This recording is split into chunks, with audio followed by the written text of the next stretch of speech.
Hi, I'm Paul Carroll. I'm the editor-in-chief at Insurance.Leadership. I'm delighted to be here today with Mike Palatay, who is the Chief Underwriting Officer at Tokyo Marine HCC, Cyber and Professional Lines Group. Mike, good to see you. Good to see you too. I'm really intrigued by this conversation because we've all been sort of aware of cyber and problems for a while. But I had not realized quite how big a problem ransomware and email attacks had become, and was struck by a couple conversations we've had on that front. So I'm delighted that we'll cover that today, both to sort of describe the dimensions of the problem and then get to my favorite topic, which is how you prevent that sort of problem. So maybe just to get us started, if you could help us understand why there is this disconnect between what's actually happening and what people seem to think is happening. Well, sure. I mean, I think that many people don't think about IT security all day long, like I do. Whether it's they're keeping track of it in the news at points, but it's not number one priority in their day. So I think that that's the main reason for the lack of awareness. But I mean, but the facts on the ground, the reality is that ransomware has taken over as the dominant cyber attack that's out there. And the reason for that is it all comes down to how the hackers choose to monetize how they break into a system.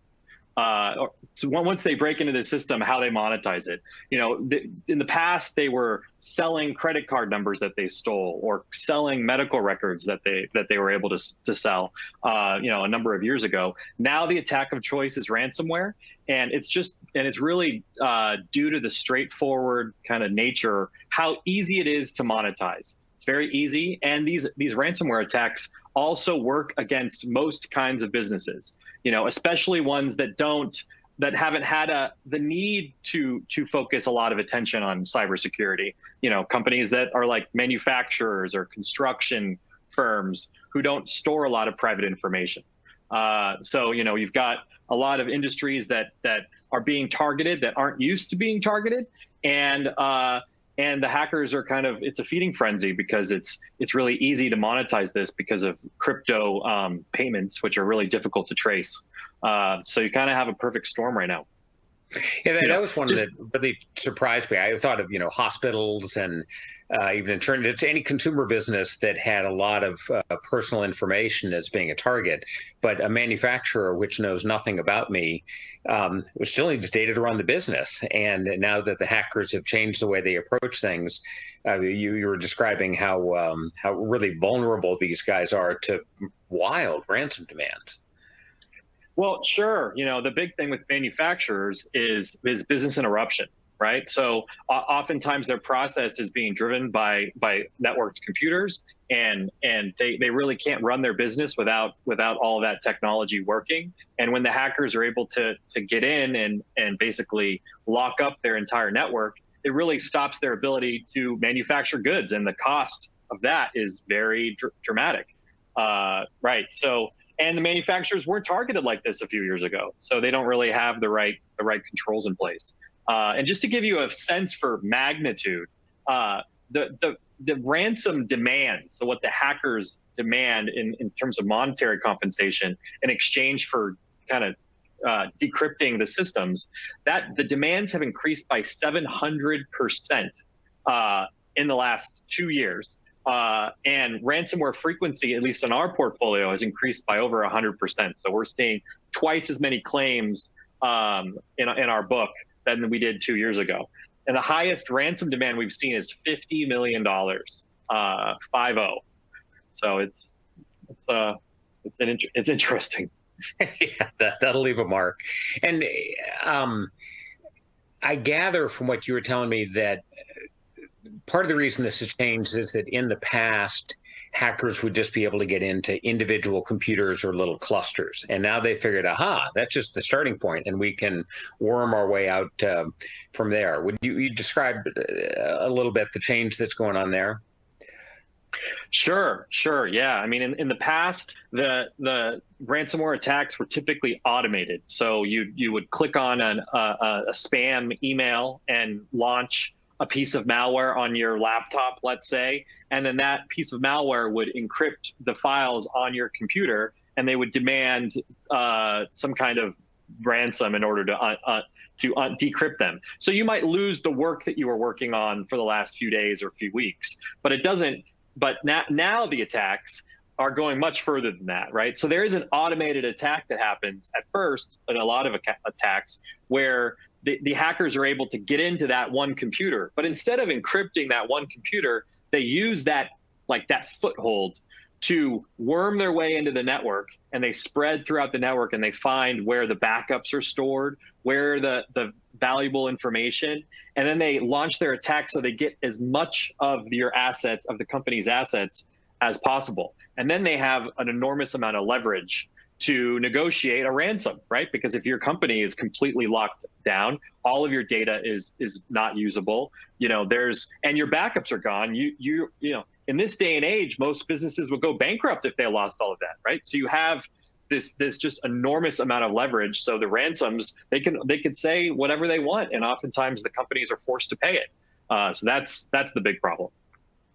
And you were explaining that tools are getting cheaper, and people are actually even becoming more specialized to the point where you could almost decide as a nobody, no knowledge guy like me trying to figure out how to do something like this, to hire somebody to do what you called ransomware as a service, which struck me as a really sort of wonderfully pithy but also awfully scary term. So how has the Right.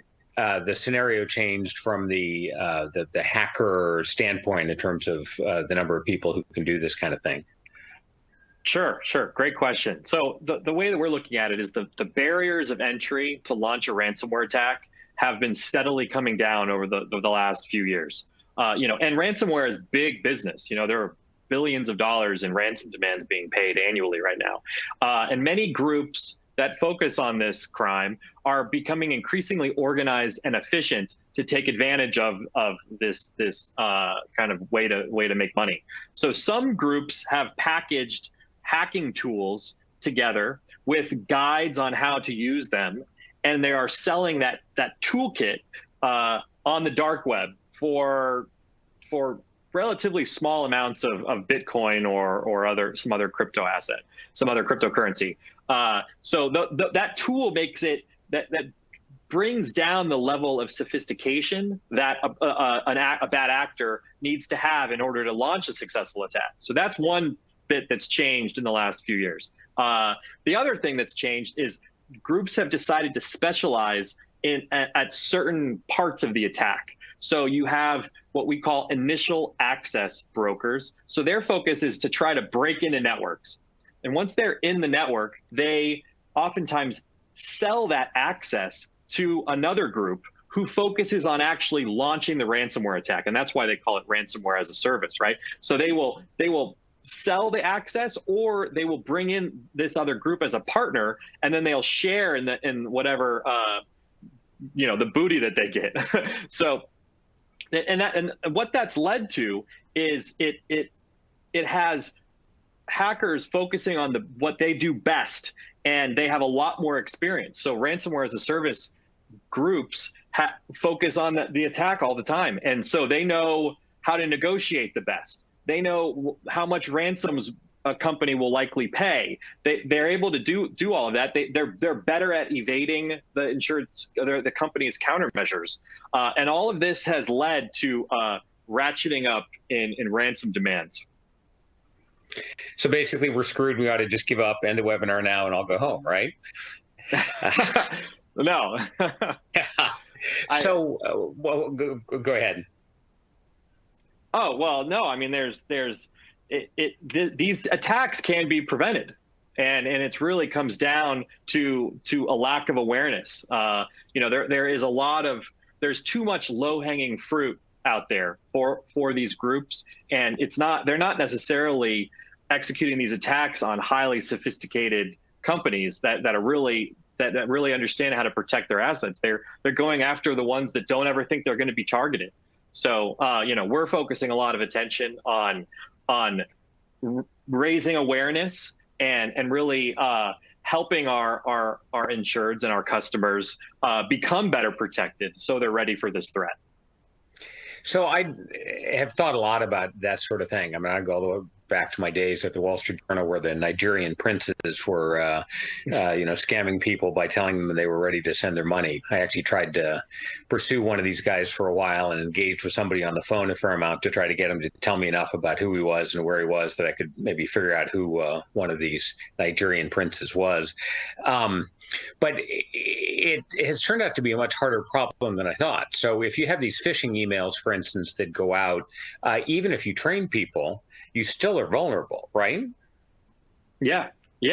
So studies show that about 30% of untrained human beings will fall for a well-crafted phishing email, something that looks like it comes from Microsoft or from their company's HR department or something like that. And these are people who haven't been trained on how to identify a phishing email and haven't gone through what we call a phishing simulation or a test to see if they're able to identify suspicious emails.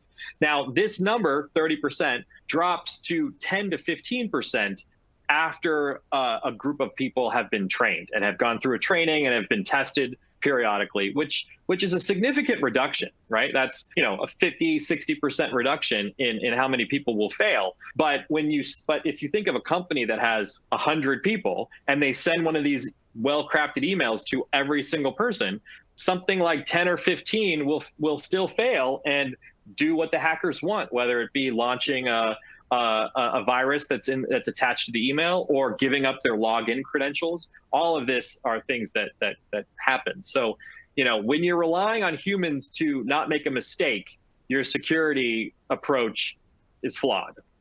Yeah, that's generally a bad bet in my experience. And I've been struck, actually, since we started talking about this a few weeks ago, how much better these emails are getting. I mean, I got 2 in the last 2 or 3 weeks that were really well done.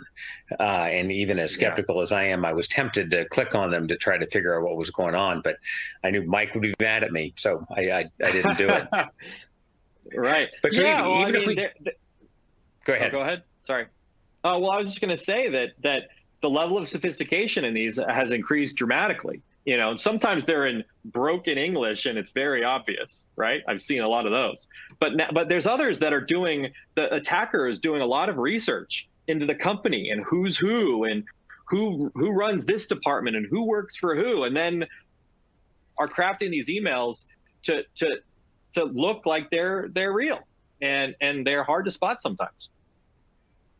So beyond training, I know there are a bunch of other things that you do to try to help companies spot vulnerabilities and do other things to harden the exterior, even if people are going to get a few people. Could you describe a few of those?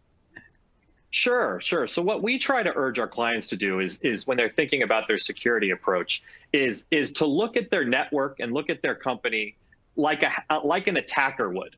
Think in terms of threats. Right, and not just check boxes for compliance purposes or some kind of security framework. They need to really think about how hackers typically get in, and what can be done to prevent these attacks from being successful. And we know that many of our insureds and many small businesses out there don't have the necessary experience or security resources to roll out kind of a approach. So we've really tried to dumb down what we think is necessary and try to help our insureds be able to do that in an effective way. So, first off, we scan our insureds networks to look for vulnerabilities or low-hanging fruit for the hackers, right? And this scan is just what hackers would do to try to break into that network.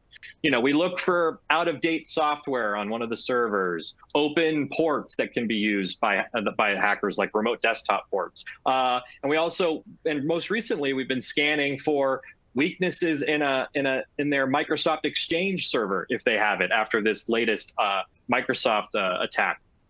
And if we find something, we alert the insured immediately so they can address it, and we provide help with how to address and fix the problem. So that effort has really yielded a lot. It's really hardened our insureds and hopefully reduced the amount of easy marks that we have. Second, we provide phishing training. Phishing is, something like 95% of cyber attacks originate from an email going to an employee of a company. It starts with email. So it's critical to do the phishing trainings and the simulations, even though it's not a perfect solution. So we have all that software and technology in order for our insureds to utilize without having to pay a separate service for those important things. And lastly, we've partnered with a number of top tier security technology providers for essential solutions that they need to really meaningfully reduce their risk.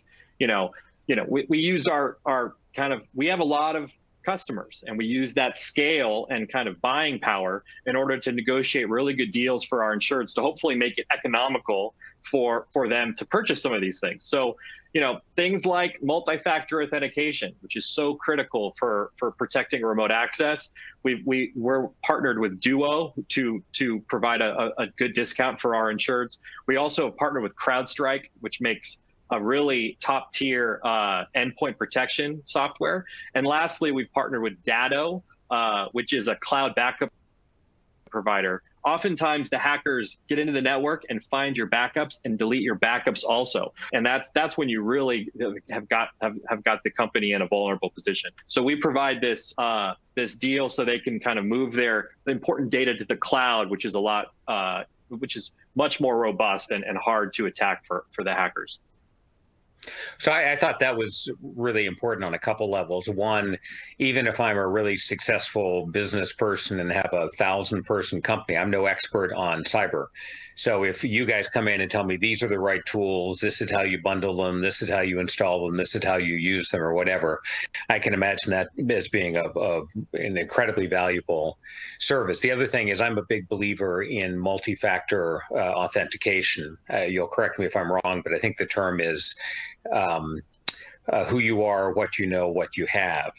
And so if you not only ask me my password, but ask me to do something based on my phone, which I'm going to have right near me, and then conceivably even do something with a fingerprint or a retinal scan or something like that, then that's pretty hard for even a sophisticated hacker to duplicate, right?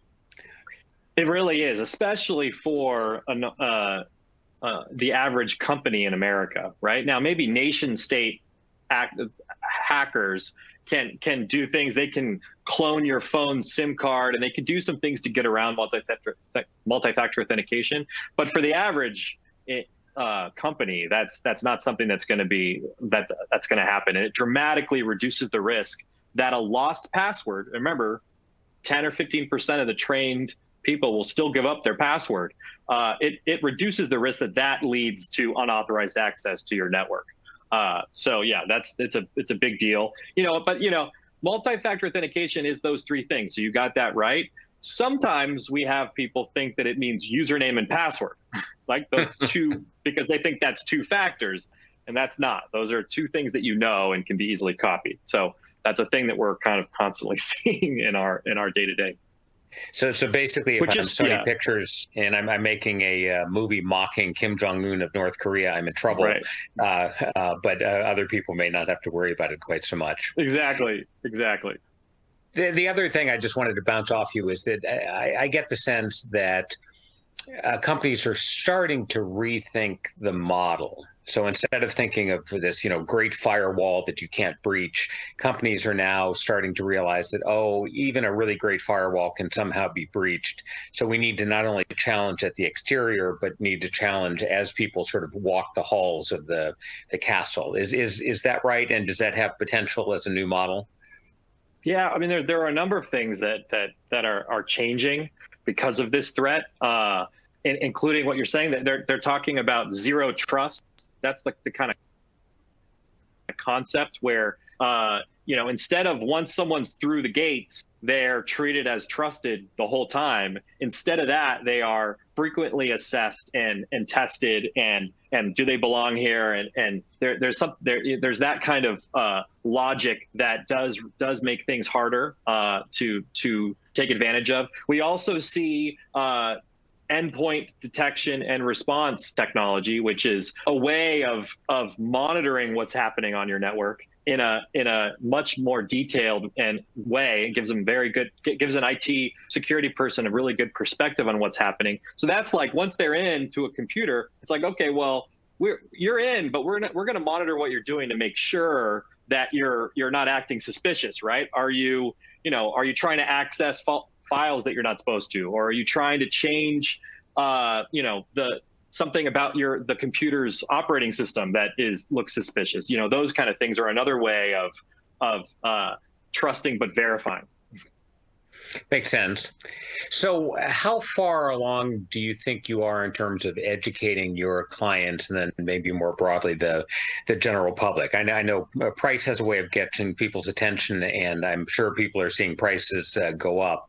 But how far along are you, and what do you think has to happen to get to the point where people really get a religion about this? Oh, well, I think we're probably, I think that's probably a controversial question. I think we're probably in the middle innings, let's say, where pricing does have a way of focusing people's attention. And especially the way we're approaching it is we're adjusting pricing based off what we think the risk is. And that's highly reliant on what their security posture looks like. So certain security controls and approaches change our view of the risk, and therefore the price, pretty significantly. It has been really incentivizing our insureds to implement the necessary controls, and we're seeing a lot of our customers implement things, ask us questions about what they need to do to be better protected. But price. You mentioned pricing, and our ransomware losses have gone up 1,000% in 2 years' time. So we have had to adjust pricing in some cases pretty significantly for that large increase in exposure. We've also kind of adjusted how we're selecting accounts to ensure whether we're trying to tighten up and be really conservative with this kind of tough environment we're dealing with. Go ahead. Well, I was just going to say, one of the things I like so much about your approach is that it's sort of, we're all in this together. One of the things that struck me early on about cyber is that, companies thought the risk was here and insurers thought the risk was here, and there just was this huge gap in the middle. But you're working with the insured to take their risks down so you can take their premiums down and keep this all manageable for everybody. Yeah, absolutely. We view this more and more as this relationship we have with the insureds as a risk management partnership, right? Where we transfer their risk, but we want to be incorporated into their risk management approach because we have an interesting or a valuable perspective, because we have a large amount of policyholders. We see a lot of claim trends. We understand what the threats are. We see things quickly, and we want to play an advisory role. We also want to be able to roll out certain technologies that we can do to reduce their risk and provide them a benefit because it reduces our risk. Right. So you're right. We are in this together, and we've been focusing a lot of energy on how else can we provide this partnership? How else can we improve our value add so we reduce both of our risks? That makes total sense. I go back to my beginnings in the insurance industry. I tell people that I'm probably the only person they've met who chose to go into insurance, right? We haven't talked about your experience, but a lot of people talk about how they fell into insurance. And I had this long history at the Wall Street Journal and done books on digital innovation and so forth. And about 8 years ago, decided that insurance was a really important target and chose to get involved. But my mantra from day one has been, he who sells the least insurance wins. And obviously, you're in the business of selling insurance, and there's a lot of value to that for you and for the customer. But this risk prevention, this wise advisor sort of approach is the one that I really have thought for a long time was important, and strongly believe is the direction that the industry is going to take. So, kudos to you and your team for taking that approach, at least from my standpoint. Sure. Yeah. I mean, I think that our interests are aligned, right? We really want to provide the most help that we can to our insured, so they're better protected and can keep their losses as low as possible. And it's not just a financial interest. Like, it is extremely disruptive to a company when they fall victim to one of these attacks. It is extremely disruptive. You can lose customers. Your reputation can be damaged. You can have employee morale issues. There's a lot of things that are a little bit squishier that are not just financial, and intangibles that can be lost if you have these attacks. So everyone really needs to be trying to focus on it, and part of it's about getting the word out, and part of it's utilizing the services that we provide in order to help reduce their exposure. So that's the kind of battle we're fighting every day. That's a key point. I'm really glad you made that one. With auto insurance, you don't want to just be paid for the car. You want to not have the accident. So this is great. This covers all the points I wanted to cover. Do you have any last words of wisdom for us that you'd want to offer to summarize the conversation? I mean, all I would say is that the cyber market and companies' cyber risk continues to evolve, and there have been a lot of other big kind of challenges in this area. There were a string of breaches in the past, and over time, companies get better at protecting these things as awareness spreads. And we think that the same thing is going to happen with ransomware. I don't think ransomware will ever go away, but we don't think that we're going to have these elevated levels of ransomware attacks in the short to medium term as awareness spreads and the right kind of controls are implemented. So I don't want to. It's not all doom and gloom. It's been a challenging couple of years, but we're trying to help kind of move companies to the right place and be a positive kind of agent of change here to improve this. So that's what we're focused on our attention on. So that's great. So thank you, everybody, for watching today. I encourage you to get in touch with Mike and his team at Tokyo Marine HCC, the Cyber and Professional Lines Group. We will put up a screen here at the end that gives you a way to do that. I also would, of course, encourage you to check out insurancethoughtleadership.com, where you will see pieces from Mike and other really smart folks on topics like cyber. In particular, I'd encourage you to sign up for our 6 Things newsletter, which is free and goes out every Tuesday, written by yours truly. In the meantime, I'll just wish everybody safe hunting, avoid those cyber attacks, and hope everything goes well. Great day. Thanks, Mike. Great. Thank you.